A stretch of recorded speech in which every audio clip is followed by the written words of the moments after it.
ஹிந்தி மற்றும் தெலுங்கு படங்கள்ல நடிச்சிட்டு இருந்த நிதி அகர்வால் தமிழ்ல ஈஸ்வரன் படம் மூலமா அறிமுகமானாங்க.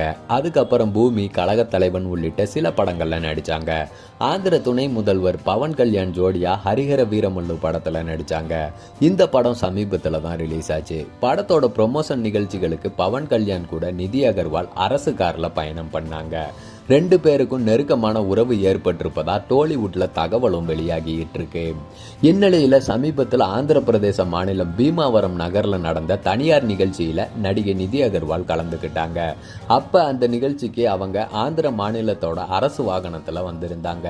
இது தொடர்பான வீடியோ வைரலான நிலையில இது பத்தி கடுமையான விமர்சனங்களும் எழ ஆரம்பிச்சது.